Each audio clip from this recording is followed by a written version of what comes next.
我是 Sabrina。今天呢，我们就来介绍有3品之前从来都没讲过，但是现场询问度很高的品种。我们今天来在影片上做曝光。噔噔噔，首先第一株呢是我们的 FSQ 叫雷电，可以看到我手上这株啊，它是成体大约2年半的蜘蛛，然后可以看到比想象中来的小。 因为它的爸爸妈妈其实成体都会偏中大型，但这株混波苗啊，完美呈现综合它们的体态，还有那种 FSQ 最著名的叶脉感。这株上面啊是深绿色的底，配上那种糖霜般的绒毛。它的叶形呢，又是跟我们 FSQ 那种宽宽胖胖不一样，又比雷电来得粗一些，所以是那种混血儿里面混得很成功的一品，就它完美的平衡到它两者的基因。 可以看到它手是属于中等形态，然后到尾端啊会有一点细致的分叉，你可以看到它都已经出孢子了。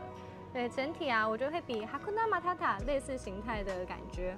加上它的冠啊，其实是有遗传到雷电的，但又比雷电矮的蛮多，是火焰般的形态。整体的姿态平衡感我很喜欢，所以它是我觉得混播交种里面啊，完美的融合两者的特征，然后再去创造出属于它的形态。 可以看到爸爸妈妈的影子，但又会有属于自己的不一样的样貌。而且重点是它养殖啊，又不会到特别怕热，然后也没有特别吃高光，是属于中等难度的。只要上面有维持它该有的光源，然后正常的干湿循环，都会超级健康。等下镜头近带一下，它这一株的芽点啊，超级无敌大，然后两边又给我长了一整排的真生芽，所以呢，之后来看看怎么去把它做切除。讲完第一株的挺叶类型啊，第二株来这种垂叶比较柔美的感觉。然后我手上这株是 P. Little Crown， 它的中文名字呢是小皇冠，是来自泰国 Wood 园区的特选品。这株年纪又更大了，大约是3年半的大小。那它的手啊都已经出孢子，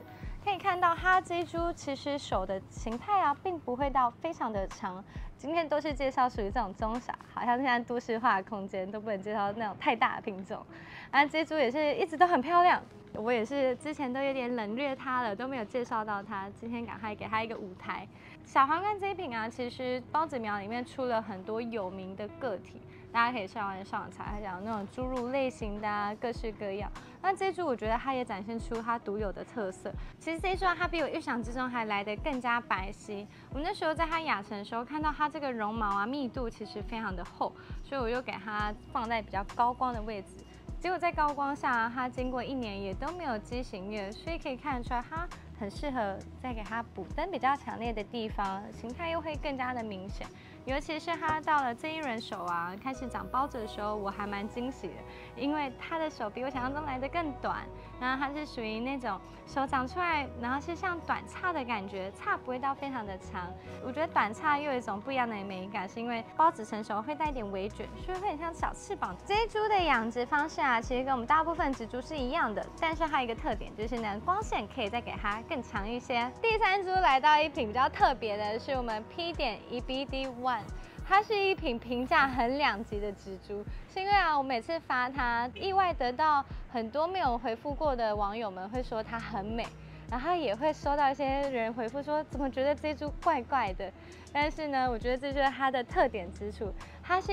有一种怪异之美的感觉，因为你可以看到啊，它的孢子叶啊是往前生长，但是啊，它每叶的分叉的宽度都会不太一样。 它的线条感是超级多条的，然后带一点突突的，所以它的脉络非常的明显，然后手又会有一点不规则状，所以它是那种乱中有序的感觉。加上它的营养液啊是会包得很漂亮，但冠不会长得太高，整体最重要的特点都会集中在它这种不规则状的手，然后不平等的分叉感。 以上是今天的介绍3品，拿出3株形态差异巨大的来跟大家做介绍，它们的形态特征。其实鹿角蕨的品种真的很多，名字啊也千变万化。但我觉得只要记得自己喜欢的鹿角蕨，记得它的名字那就够了。所以啊，我觉得青菜萝卜各有所好。这3位贵妃今天都要赶快带去泡澡了，因为 我觉得冬天湿度比较高，结果都忘记浇水了。这3株都硬邦邦，大概有14天以上没水了，他们赶快去入浴喽。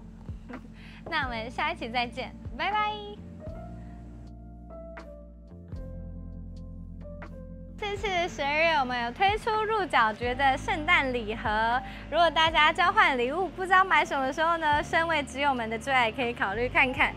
像我们有特别去定做它的箱子啊，怎么碰撞都不用担心，而且非常的精致小巧，里面的植株都会是我们精选漂亮稳根，然后形态已经很对称、很好养的品种给大家，所以啊都不用担心说会不会不好养。或许大家都可以在您的订单上面呢留言许愿，说你想要的形态呀、品种，我在拣货的时候都会尽量范围内满足大家的需求。